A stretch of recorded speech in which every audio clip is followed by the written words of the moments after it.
오늘 말씀 야고보서 3장 1절로 12절까지 말씀입니다. 신약성경 373페이지 야고보서 3장 1절로 12절까지 말씀, 우리 한 목소리를 같이 봉독하겠습니다. 내 형제들아, 너희는 선생된 놀이가 더 큰 심판을 받을 줄 알고 선생이 많이 되지 말라. 우리가 다 실수가 많으니 만일 말에 실수가 없는 자라면 곧 온전한 사람이라 능히 온 몸도 굴레 씌우리라.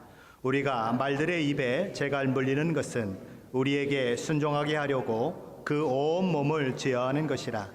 또 배를 보라. 그렇게 크고 광풍에 밀려가는 것들을 지극히 작은 키로서 사공의 뜻대로 운행하나니 이와 같이 혀도 작은 지체로 돼 큰 것을 자랑하도다.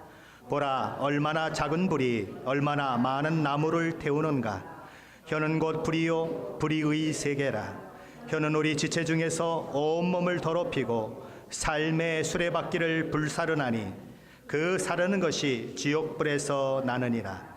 여러 종류의 짐승과 새와 벌레와 바다의 생물은 다 사람이 길들일 수 있고 길들여 왔거니와 혀는 능히 길들일 사람이 없나니 쉬지 아니하는 악이요 죽이는 독이 가득한 것이라. 이것으로 우리가 주 아버지를 찬송하고 또 이것으로 하나님의 형상대로 지음받은 사람을 저주하나니 한 입에서 찬송과 저주가 나오는도다. 내 형제들아, 이것이 마땅하지 아니하니라. 샘이 한 구멍으로 어찌 단물과 쓴물을 내겠느냐. 내 형제들아, 어찌 무화과 나무가 감람 열매를 포도나무가 무화과를 맺겠느냐. 이와 같이 짠 물이 단물을 내지 못하느니라. 아멘. 야고보 사도는 야고보서 2장 24절에서 이렇게 마무리를 하고 있죠. 영혼 없는 몸이 죽은 것 같이 행함이 없는 믿음은 죽은 것이니라. 행함이 없는 믿음이라고 하는 것은 있을 수 없는 것이다. 사람에게서 영혼이 떠나가 버리면 그것은 죽은 몸인 것처럼 행함이 없는 믿음은 죽은 것이다 라고 선언하는 것입니다. 그리고 오늘 본문 3장에 와서 야고보 사도는 혀의 문제를 다루고 있습니다. 지금까지 야고보 사도가 행함의 믿음을 강조한 것을 생각하면 그 이후에 나오는 말씀은 이런 말씀이 올 것처럼 생각이 되는 것입니다. 어떤 말씀들이죠? 도덕적으로 이렇게 살아라, 저렇게 살아라. 그렇게 이야기해야 맞는 것 같은데, 그것이 순서인 것 같은데, 의외로 야고보 사도가 행함을 그렇게 강조한 이후에 우리에게 하고 있는 것은 혀에 대한 것이라는 것입니다. 우리의 말에 대해서 다루고 있다는 거죠. 왜 야고보 사도는 이 혀에 대한 문제를 3장에 와서 다루고 있는 것일까요? 우리 3장 2절은 그 원인을, 그 이유를 우리에게 가르쳐주고 있습니다. 우리 2절 말씀 같이 보십니다. 3장 2절입니다. 우리가 다 실수가 많으니 만일 말에 실수가 없는 자라면 곧 온전한 사람이라 능히 온 몸도 굴레 씌우리라. 야고보 사도는 우리 안에서, 우리 인간 안에서 가장 통제하기 어려운 것이 무엇이냐, 또 가장 실수를 많이 하는 것이 무엇이냐, 그것이 바로 우리의 입술이라고 하는 것을 너무나 잘 알고 있습니다. 그러므로 말에 실수가 없는 사람이라면 그 사람은 온전한 사람이라고 이야기할 수 있다, 이 얘기인 거죠. 그리스도인이 사용하고 있는 말, 그 언어는 그 사람이 정말 믿음의 사람인지 아닌지를 재는 시금석과 같다는 것입니다. 성숙한 믿음의 사람인지 아닌지를 재는 시금석과 같은 것이 뭐냐? 그 사람 입술로 통해서 나오는 말이다라고 얘기하는 것입니다. 그리스도인 사람이 그 사용하는 말을 통해서 우리는 그 사람의 신앙의 수준을 알 수가 있습니다. 그가 어느 정도 인격과 어느 정도 품성을 가지고 있는 사람인지를 우리는 감지할 수 있다는 것이죠. 왜냐하면 말이라고 하는 것은 그냥 만들어지는 것이 아닙니다. 그 심성 속에, 그 인격 속에 있는 것들이 겉으로 표출되는 것이 말이기 때문에 그런 것이죠. 그런데 우리 몸 중에서 가장 통제하기가 어려운 것이 무엇인가? 다름 아닌 우리의 혀라는 것입니다. 가장 많은 실수를 저지르는 것도 바로 우리의 혀라는 거죠. 그러니까 어떤 사람이 가장 통제하기 어렵고 가장 실수가 많은 그 혀를 통제할 수 있는 그런 인격을 가지고 있다면 다른 것은 뭐 볼 필요도 없지 않겠느냐. 이것이 사도 야고보의 이야기인 것입니다. 가장 통제하기 어려운 입을 제어할 수 있는 사람이라고 하면 다른 것들이야 오죽 잘 제어할 수 있겠느냐, 그 얘기인 거예요. 그러니까 말에 실수가 없는 사람은 온전한 사람이다라고 이야기할 수 있다는 거죠. 자, 오늘 본문 1절 말씀을 한번 같이 보십니다. 1절 말씀입니다. 내 형제들아, 너희는 선생된 우리가 더 큰 심판을 받을 줄 알고 선생이 많이 되지 말라. 야고보 사도는 그리스도인 된 우리들이 너무 지나치게 선생이 되려고 해서는 안 된다고 말하는 것입니다. 왜 그렇죠? 선생된 자들이 선생이 아닌 자들보다 더 가혹한 심판을 받게 될 것이기 때문이라고 사도 야고보는 말하는 것입니다. 그렇다면 왜 선생된 자들이 다른 이들보다 더 가혹한 심판을 받게 될까요? 야고보 사도는 왜 그렇게 말하고 있을까요?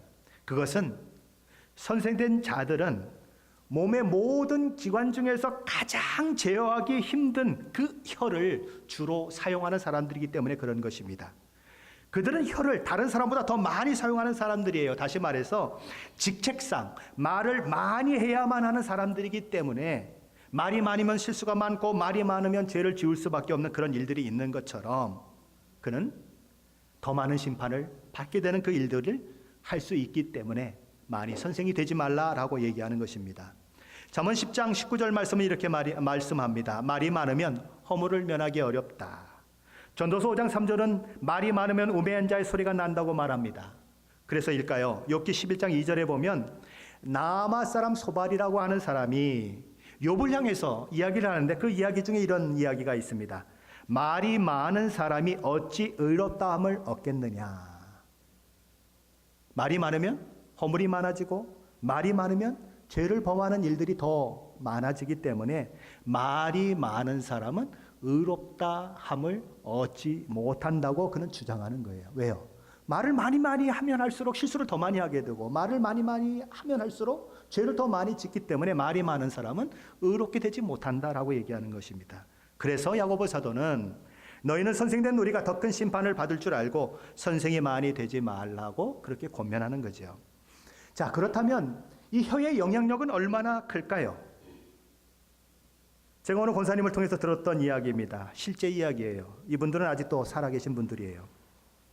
한국인 한 부부가 있었습니다. 그런데 이 남편 되는 사람은 아주 갖은 욕을 입에 달고 사는 사람이었어요. 남편의 욕지거리가 얼마나 지독했는지 아내는 그것이 듣기 싫고 욕을 들을 때마다 곤혹스럽고 너무 모욕을 당하는 것 같고 견디기가 어려웠습니다. 근데 이 아내가 어느 날 임신을 했어요. 근데 임신을 했다고 남편의 성질이 바뀌겠습니까? 계속 욕을 퍼붓는 거예요. 그러니까 너무 견디기 힘들어요. 근데 가만히 생각해 보니까 내 뱃속에 있는 아기만큼은 저 남편의 저 욕지거리를 들지 않았으면 좋겠다라는 생각이 드는 것입니다. 그래서 남편이 욕을 할 때마다 배를 쓱 만지면서 아기에게 말하는 거예요. 아가야, 귀 닫아라. 매일매일 남편이 욕을 해야 되는데 끊임없이 이 자매는 자기 배를 만지면서 아가야, 귀 닫아라, 듣지 말아라 라고 얘기하는 것입니다. 산딸이 되었어요. 여자아이가 태어났어요. 그런데 정말 안타깝기도 하고 신기하기도 한 것은 이 아이가 어떻게 태어났을까요? 태어났는데 귀벙어리로 태어났어요. 하도 아가야 귀 닫아라 귀 닫아라 라고 하는 말을 그냥 임신 내내 듣다 보니까 결국 귀가 막혀있는 채 태어났다는 거죠. 혀의 영향력인 것입니다. 혀는 힘이 있다는 거예요. 오늘 본문에서 사도 야고보는 세 가지 예를 통해서 혀의 영향력이 얼마나 큰가 하는 것을, 또 얼마나 큰 힘을 가지고 있는가 하는 것을 우리에게 말씀해 주고 있습니다. 말의 영향력에 대한 첫 번째 예는 3절 말씀인데 우리 한번 같이 읽어보십니다. 3절입니다. 우리가 말들의 입에 재갈 물리는 것은 우리에게 순종하게 하려고 그 온몸을 제어하는 것이라. 사람들은 달리는 말을 잘 다루기 위해서 그 입에 금속 막대 같은 그런 재갈을 물립니다. 그리고 재갈 옆에는 고리를 달아가지고 그 고리에 곱비가 연결되게 하는 것입니다. 그래서 금속 막대로 된 재갈을 말의 입에 물린 후 그 연결된 곱비를 잡아당기면 이 말이 그 잡아당기는 곱비의 방향에 따라서 움직이게 되는 거죠. 곱비를 오른쪽으로 잡아당기면 어떻게 되죠? 이 말이 고개를 오른쪽으로 돌리게 됩니다. 그러면 이 말에 달리는 방향이 오른쪽으로 가게 돼요. 또 이 곱비를 왼쪽으로 당기게 되면 이 말의 이 머리가 왼쪽으로 가게 되고 말은 왼쪽으로 달리게 되는 것입니다. 막 달리다가 이 위에 탄 사람이 갑자기 두 개를 동시에 당기면은 이 말이 어떻게 되죠? 왼쪽으로도 못 가고 오른쪽으로도 못 가니까 어떻게 돼요? 스탑해야 되는 겁니다. 그래서 힝 하면서 앞다리를 번쩍 들고 쓰게 되는 그런 일들이 일어나는 거죠. 인간이라고 하는 존재들이 이 제갈이라고 하는 도구를 만들어서 말의 입에 씌워줌으로써 자신보다 힘도 월등하고 신체적 능력이 뛰어난 그 말을 통제하게 된 것입니다. 근데 이 제갈이 어디에 있어요? 말의 입 안에 있어요. 혀는 어디에 있습니까? 우리의 입 안에 있어요. 말이 입 안에 있는 것처럼 제갈이 말의 입에 있어서 그 뛰는 방향을 결정짓고 말을 통제할 수 있는 것처럼 입 안에 있는 우리의 이 혀는 어때요? 우리 개인의 인생의 삶을 결정하는 아주 결정적인 역할을 한다는 것입니다. 그러므로 혀를 세심하게 제어할 수 있는 신자들은 그들의 삶 전체를 올바르게, 다시 말해서 하나님께서 원하시는 방향대로 자신의 삶을 이끌어 갈 수 있지만, 만일 혀를 통제하지 못하면 어떤 일이 일어나요? 하나님이 원하시는 그 삶의 방향과는 전혀 다른 그런 삶을 살 수밖에 없다라고 얘기하는 것입니다. 자, 말의 영향력에 대한 두 번째 예는 4절 말씀에 있습니다. 우리 4절도 같이 읽습니다. 또 배를 보라. 그렇게 크고 광풍에 밀려가는 것들을 지극히 작은 키로서 사공의 뜻대로 운행하나니. 배라고 하는 것은 바다의 물 위에 떠 있게 되어 있습니다. 또 강 위에 떠 있기도 하지요. 근데 이 배가 그냥 놔두면 어떻게 되죠? 돛도 내리지 아니하고 닷도 내리지 아니하고 그냥 놔두면 이 배라고 하는 것은 바람이 부는 대로 그냥 제멋대로 가게 되어 있어요. 그런데 이 배가 제멋대로 가지 않는 이유가 무엇입니까? 그 안에 사공이 있고 이 사공이 키를 잡고 있기 때문에 그래요. 그래서 키를 왼쪽으로 돌리면 배가 왼쪽으로 가고 키를 오른쪽으로 돌리면 배가 오른쪽으로 가고, 그래서 이 뱃사공의 마음대로 배가 조종되고 뱃사공이 가고자 하는 대로 배가 가게 되는데, 그 모든 일들이 어디서부터 시작되는가? 바로 조종되는 키로부터 시작된다는 거죠. 배는 어마어마하게 커요. 근데 키는 그거에 비해서 너무너무 작아요. 그렇죠. 이렇게 동그랗게 생겨가지고 이 막대기처럼 조금씩 나와 있는 게 배의 키 아닙니까? 아주 작아요. 그런데 그 작은 키가 그 거대한 배의 방향을 다 조종한다는 것입니다. 그런 능력과 힘이 있다는 거예요. 바로 우리 혀도 그것과 마찬가지라는 거예요. 혀는 굉장히 작은 것이지만 우리 인격 전체에 영향을 미친다는 것입니다. 자, 말의 영향력에 대한 세 번째 예는 5절 말씀에 나오는데, 우리 5절 말씀 같이 보십니다. 이와 같이 혀도 작은 지체로 돼 큰 것을 자랑하도다. 보라, 얼마나 작은 불이 얼마나 많은 나무를 태우는가. 혀는 작은 불과 같다고 얘기하는 것입니다. 처음에 어떤 사람이 담배꽁초를 그냥 무심코 버렸어요. 그런데 그게 불씨가 돼서 온 살림을 태워버리는 일들이 일어나는 것입니다. 그게 불의 위력이에요. 그런데 혀의 위력도 그것과 똑같다는 것이죠. 혀는 우리 몸에서 아주 작은 부분인데 인간의 삶에 미치는 그 파괴력만큼은 엄청나다는 것입니다. 거짓 소문과 뒷말, 부주의한 말 한마디가 한 인생을 완전히 초토화시킬 수 있다. 야고보 사도는 이 말의 입에 씌우는 제갈, 배를 운전하는 키 같은 작은 혀가 그 크기와는 비교 안 될 만큼 영향력과 힘을 가지고 있을 뿐만 아니라 그 파괴력에 있어서 작은 불꽃 하나가 이산저산을 다 태워버리는 것처럼 엄청난 파괴력을 가지고 있다고 하는 것을 명심하라고 우리에게 얘기하는 것입니다. 그러면서 이 혀를 이렇게 정의하는 거죠. 우리 6절 말씀입니다. 6절 말씀 같이 읽습니다. 혀는 곧 불이요 불의의 세계라. 혀는 우리 지체 중에서 온몸을 더럽히고 삶의 수레바퀴를 불사르나니 그 사르는 것이 지옥불에서 나느니라. 야고보 사도는 혀는 우리 몸 중에서 아주 작은 것에 불과하지만 모든 몸의 기관 중에서 가장 제어하기 힘든 기관이고, 그 입술을 통해서 나오는 모든 악이 우리를 통해서 표출될 때에 그것이 미치는 파괴력은 너무 강하기 때문에, 그럼 이렇게 얘기하는 것입니다. 혀는 곧 불이요 불의의 세계라. 우리 온몸을 더럽히고 삶의 수레바퀴를 불사른다. 그 사르는 것이 얼마나 지독한지 지옥불에서 나는 것과 같다고 이야기하는 것입니다. 예수님은 이 세상의 모든 낙이 우리를 통해서 표현될 때에 그것이 입으로 표현되는데 이 바리새인들은 그렇게 생각하지 않는 것입니다. 먹는 것, 거룩한 것을 먹어야 되고 뭐 이렇게 부정한 것을 먹으면 안 되고 그것에만 너무 신경을 쓰고 있어요. 그랬더니 예수님이 이렇게 말씀을 하시는 것입니다. 입으로 들어가는 것이 사람을 더럽게 하는 것이 아니라 입에서 나오는 그것이 사람을 더럽게 하는 것이니라. 자, 그럼 입에서 나오는 것은 어떤 데서 나올까요? 입에서 나오는 것은 마음에서 나오는 거죠. 마음에서 나오는 것이 사람을 더럽게 한다는 거예요. 그럼 마음에는 어떤 것이 있다고 예수님이 말씀하시냐면 이렇게 말씀하십니다. 악한 생각과 살인과 간음과 음란과 도둑질과 거짓 증언과 비방이다.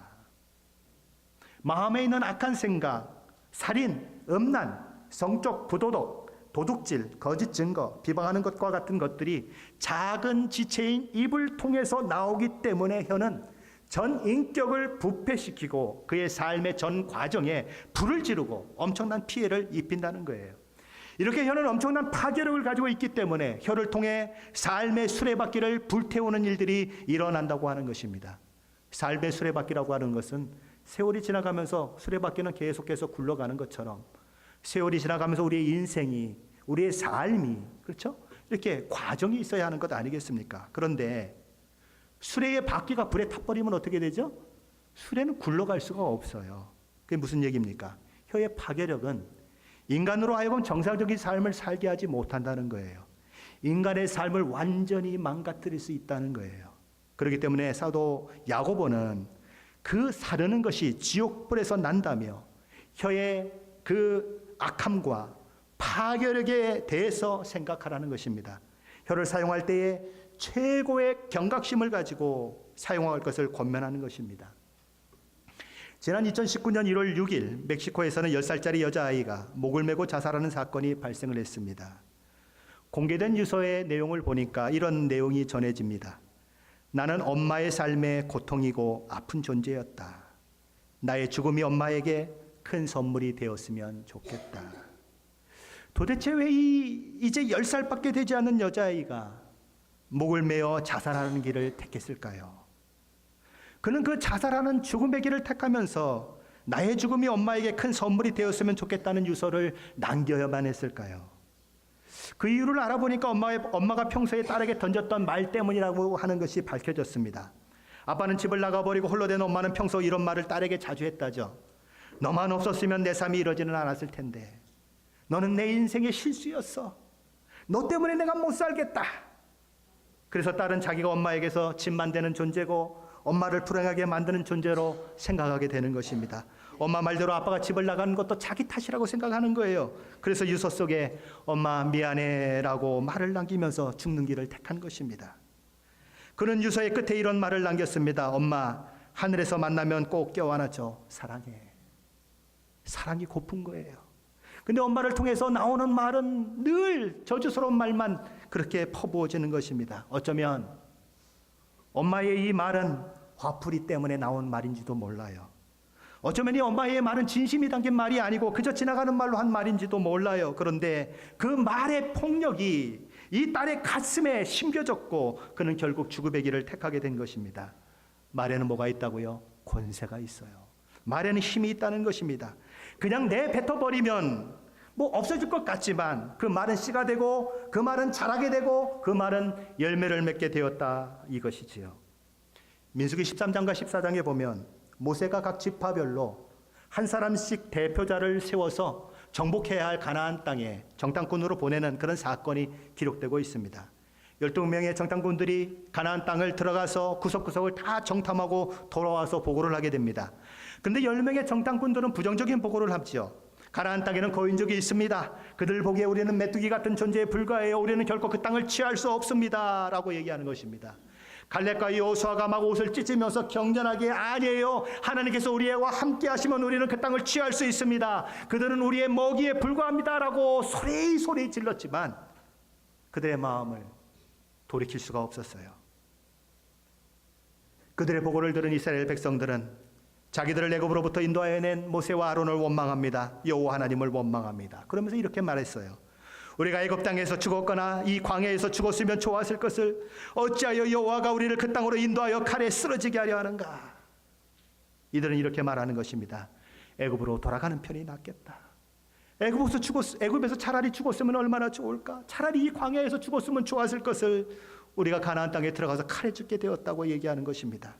그래서 애굽으로 돌아가자고 모세와 아론이 아닌 다른 지도자를 세워놓고는 애굽으로 돌아가려고 하는 것입니다. 그때 하나님께서 영광 중에 나타나셔요. 그리고 이스라엘 백성들의 불신앙을 책망하시면서 이렇게 말씀을 하십니다. 민수기 14장 28절 하반절로 29절 상반절 말씀이에요.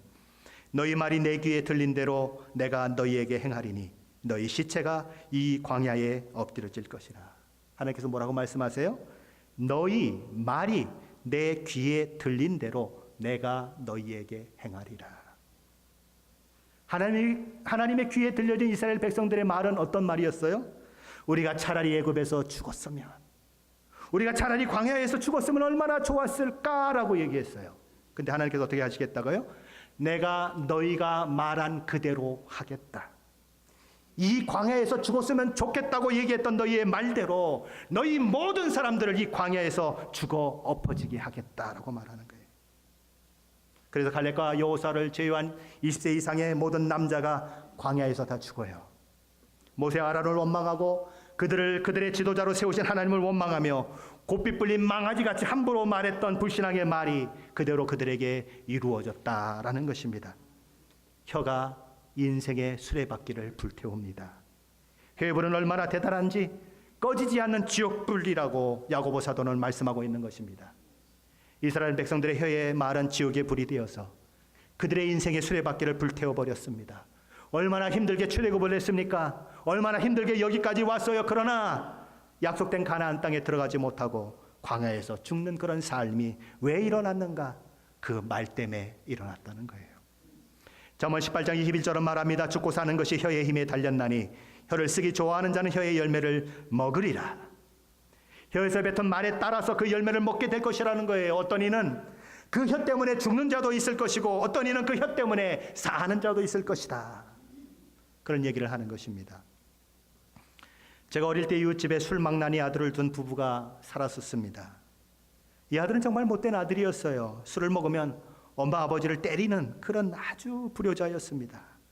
그것이 하루 이틀 계속됩니다. 참다 못한 어머니가 이 아들에게 이렇게 욕을 해댔습니다. 이 나쁜 놈아, 차에나 쳐서 죽어버려라. 며칠 후 우리 옆집에 있는 그 어머니가 통곡하는 소리가 제 귀에 들려왔어요. 그 이웃의 어머니는 왜 그렇게 통곡했을까요? 이웃집 어머니의 저주대로 그 아들이 정말 교통사고로 죽었어요. 이웃집 어머니는 자기 혀로 저주를 했고 그 저주한 혀의 열매를 맛보게 된 것이죠. 그러니 얼마나 가슴이 아프겠어요. 내가 왜 그 얘기를 했을까라고 그는 통곡하는 것입니다. 그러기에 베드로 사도는 베드로전서 3장 10절에서 그러므로 생명을 사랑하고 좋은 날 보기를 원하는 자는 혀를 금하여 악한 말을 그치며 그 입술로 거짓을 행하지 말라고 말씀합니다. 혀는 불과 같은 것이에요. 불은 나불나불거리듯이 혀도 나불나불거립니다. 불이 모든 것을 태워 잿더미로 만든 것처럼 혀도 인생의 모든 것을 잿더미로 만들어내는 힘이 있어요. 권세가 있어요. 그러므로 믿음의 사람은 반드시 혀를 다스려야 하는 것입니다. 믿음의 사람은 혀를 다스려야 마땅한 거예요. 그런데 문제가 무엇이죠? 혀를 다스리는 것이 도무지 불가능하다고 생각할 만큼 어렵다는 것입니다. 오늘 사도 야고보는 그것을 본문 7절 8절에서 이야기합니다. 같이 한번 읽습니다. 7절 8절입니다. 여러 종류의 짐승과 새와 벌레와 바다의 생물은 다 사람이 길들일 수 있고 길들여 왔거니와 혀는 능히 길들일 사람이 없나니 쉬지 아니하는 악이요 죽이는 독이 가득한 것이라. 여러 종류의 짐승들이 인간의 지속적인 훈련을 통해서 길들여지는 것입니다. 집에 혹시 강아지를 키우시는 분들이 있습니까? 강아지도 오줌 눌 때가 되면 낑낑거려요. 나를 밖으로 내보내달라고. 훈련이 됐기 때문에 그런 거예요. 길들여졌기 때문에 그래요. 요즘은 있는지 모르겠습니다. 캘리포니아 시월드에 가보면 가장 인기 있는 프로그램 중에 하나가 뭐냐면 돌고래와 범고래 쇼예요.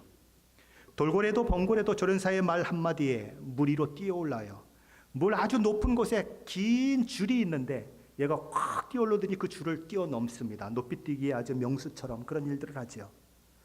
어떤 돌고래는 조련사를 등에 태우고는 풀장을 한 바퀴 빙 도는 그런 돌고래도 있어요. 한 번은 제일 앞에 우비를 쓰고 앉아 있는데 이 범고래가 갑자기 앞에 이렇게 눕더라고요. 근데 이 조련사가 뭐라고 씩 하고 얘기를 하니까 이 돌고래가 이 뒷꼬랑지 가지고 물을 갖다 확 건져가지고 얼마나 큰 물벼락을 맞았는지 몰라요. 어떻게 그런 일들이 가능하죠? 길들였기 때문에 그런 것입니다. 고래만이 아니고 코끼리도 원숭이도 심지어 돼지도 오리도 쥐도 독수리도 비둘기도 길들여져요. 그런데 유독 인간의 혀만은 길들여지지 않는다고 야고보 사도는 말하는 것입니다. 누구도 혀를 선한 말만 하도록 길들일 수 없어요. 누구도 자기 혀를 신앙적인 말만 하도록 길들일 수 없어요. 일관되게 어떤 방향으로 혀가 계속 움직이도록 할 수 없다는 거예요. 그러니까 어떤 일들이 일어나죠? 교회에 와서는 하나님을 막 찬양하고 교회 바깥에 나가서는 사람을 저주하는 일들이 우리 삶 가운데 일어난다는 거예요. 그것이 사도 야고보가 얘기하는 것입니다. 하나님을 찬양하는 것은 어떤 것이겠습니까? 가장 선하고 귀한 그런 언어로 하나님을 높여드리는 혀가 가장 아름답게 사용되는 모습인 것입니다. 사람을 저주하는 건 어떤 거예요? 가장 악하고 추한 상태를 대표하는 거예요. 우리의 혀로 사람을 저주하는 그것이 악한 이유가 무엇이겠습니까? 내가 저주하는 그 사람이, 내가 헐뜯고 있는 그 사람이, 내가 욕하고 있는 그 사람이 하나님의 형상을 따라 지음받은 하나님의 창조물이기 때문에 우리의 이 혀로 다른 사람을 욕하거나 그 사람을 저주하거나 하는 것은 악한 것입니다. 과거의 로마 제국의 왕들은 전쟁에 종종 출전을 했어요. 자, 그렇게 되면 이제 출전을 하게 되면 자기가 늘 앉아서 다스렸던 그 보좌가 비어지게 되어 있습니다. 그러면 전쟁을 가기 전에 자기 형상을 만들어서 그 보좌 위에다 올려놔요. 자, 그럼 어떻게 되죠? 이 나라는 누가 다스리고 있는 거예요? 이 형상을 가진 왕이 다스리고 있는 것이다. 지금 왕이 전쟁터에 나아갔을 때 거기에 있는 신하들이 있을 것입니다. 그 신하들은 그 형상을 보면서 무슨 생각을 해요? 내게는 왕이 있다. 그 생각을 늘 하게 되는 것입니다. 그 목적으로 거기다가 자기 형상을 세워놓는 거예요. 그래서 자기 보좌 위에 올려놓는 거죠. 자, 만약에 어떤 신하가 이까짓 거는 형상에 불과해, 이게 뭐 중요해 그러고 함부로 대하거나 형상을 혹시 손상케 하는 자가 있다면 어떤 일들이 벌어질까요? 왕의 존엄을 침범했다는 이유로 즉각 죽게 되는 것입니다. 인간이 하나님의 형상을 담고 있다고 하는 이 말 속에는 바로 이 말이 들어있는 거예요. 그런 의미가 담겨 있다는 것입니다. 하나님의 형상을 가지고 있다는 거예요, 다른 사람이. 그러면 왕의 형상을 짓밟은 사람은 누굴 짓밟은 거예요? 왕을 짓밟은 거예요. 하나님의 형상을 짓밟는 사람은 어떤 사람이에요? 하나님을 짓밟는 사람이라는 거예요. 그러니 하나님의 형상을 닮은 다른 사람들을 함부로 대하거나 함부로 말해서는 안 된다는 것입니다. 근데 어떻죠? 우리의 입은 그러지 못해요. 남의 말하기를 우리는 얼마나 좋아합니까? 남의 말만 하면 괜히 막 신이 나는 사람들이 있지 않습니까? 남의 말을 하는데 혀를 전혀 통제하지 않는 모습이 있는 것입니다. 그래서 야고보 사도는 이렇게 얘기하는 거죠. 혀를 가리켜서 쉬지 아니하는 악이요 독이 가득한 것이다 라고 말하는 것입니다. 통제되지 않는 혀는 쉬지 아니하는 악이고 독을 내뿜는 근원이다 라고 얘기하는 것입니다. 독은 사람의 말은, 독이든 사람의 말은 몸만 죽이는 것이 아니고 가정을 죽이기도 하고 교회를 죽이기도 하고 이웃을 죽이기도 하는 것입니다. 그런데 그것을 통제하려고 하는 것이 얼마나 힘든지 야고보 사도는 거의 불가능하다라고 얘기하는 거죠. 자, 그렇다면 길들이기 불가능할 만큼 어려우니까 포기해야 할까요? 그냥 혀가 지 멋대로 이리 뛰고 저리 뛰도록 내버려둬야 할까요? 야고보 사도는 그것을 이야기하기 위해서 이것이 통제하기가 어렵다고, 길들이기가 어렵다고 얘기하는 것일까요? 분명 아닐 것입니다. 그렇죠? 그럴 것 같으면 뭐 하려고 그런 얘기를 하겠어요? 혀의 영향력, 혀의 파괴력이 얼마나 큰 줄을 생각하고 그 불이 지옥의 불과 같이 그렇게 엄청난 것임을 생각하고 믿음의 형제들아, 다른 어느 것보다 말하는 것에 제일 많이 신경 쓰고 말하는 것에 가장 주의를 기울여야 한다고 야고보 사도는 말하는 것입니다. 자, 그렇다면 어떻게 해야 말의 실수를 줄일 수 있을까요? 야고보 사도는 야고보서 1장 19절에서 말의 실수를 줄이기 위해서 가져야 할 기본적인 태도는 이와 같다고 말합니다. 내 사랑하는 형제들아, 너희가 알지니 사람마다 듣기는 속히 하고 말하기는 더디하라. 성내기도 더디하라. 듣기는 어떻게 하라고 합니까? 속히 하랍니다. 속히 하라는 것은 빨리 들으라고 속도만을 얘기하는 것이 아니에요. 들을 때에 태도에 있어서, 진지함에 있어서 귀를 기울여 듣는 태도를 가지라는 것입니다. 그런데 말하기는 어떻게 하라고요? 더디하랍니다. 말할 때에 순간적으로 기분 내키는 대로 내뱉지 말고 깊이 생각하고 내 말이 이치에 맞는지 따져보고 그렇게 말을 하라는 것입니다. 그리고 성내기는 어떻게 하라고 말합니까? 성내는 것도 더디하라고 말합니다. 나를 화나게 한다고 금방 화를 마구마구 품어대지 말고 왜 저 사람이 그런 이야기를 하는지, 내가 지금 어떤 반응을 보이는 것이 하나님의 그 뜻에 합당한지 지혜롭게 생각하여서 함부로 쉽게 화를 내지 말라고 말하는 것입니다.